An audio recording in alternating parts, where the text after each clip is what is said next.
Tushda oltin tanga dinor ko'rishning ta'birlari.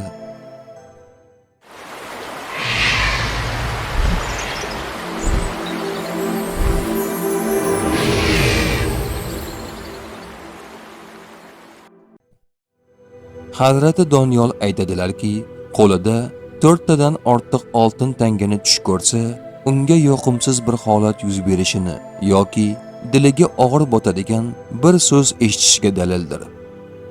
Ibn Sirin aytadiki, tushdagi 5 dona dirham kumush tanga yoqimli va soz ish qilishga dalildir. Tushida 1 dinor yoki 1000 dinori borligini ko'rsa, mol hosili bo'ladigan ilm o'rganishga ishoradir. Biroq dinor soni juft bo'lsa, yaxshiroq bo'ladi. Tushda birovga dinor berganini yoki yo'qotib qo'yganini ko'rsa, farzandi sababli musibat yetishini bildiradi. Tushida ko'pgina dinorlari borligini ko'rsa, ranj yetishini bildiradi. Ta'birchilarning aytishlaricha, tushdagi dinorlar topshirilish kerak bo'lgan omonatlarni bildiradi. Tushida o'z qo'lida 5 dinori borligini ko'rsa, farz qilingan 5 vaqt namozini ado qilishini bildiradi. Tushida dinorlari ko'p ekanini va ularni mahkam joyiga joylaganini ko'rsa, musulmonlar omonatini saqlashga ishoradir.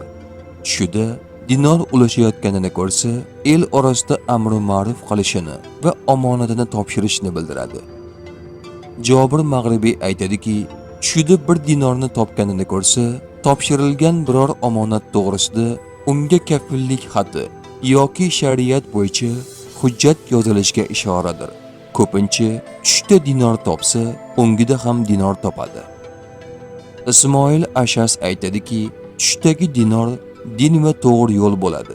Bordi-yu unga surat naqshlanmagan bo'lsa, tushda dinori borligini va uning bir yuzida Alloh taoloning nomi, ikkinchi yuzida surat borligini ko'rsa, bordi-yu tush sohibi musulmon bo'lsa, murtadga aylanishini, kofir bo'lsa, musulmon bo'lishini bildiradi.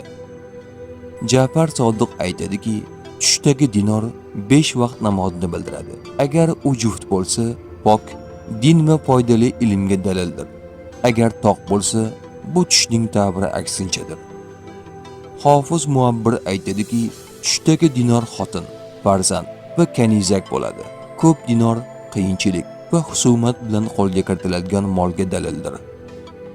Tush ta'biri bashorat emas, barcha narsani bilguvchi yagona zot Allohdir. Ko'rgan tushlaringiz ta'birini bilmoqchimisiz? Unda kanalimizga obuna bo'ling.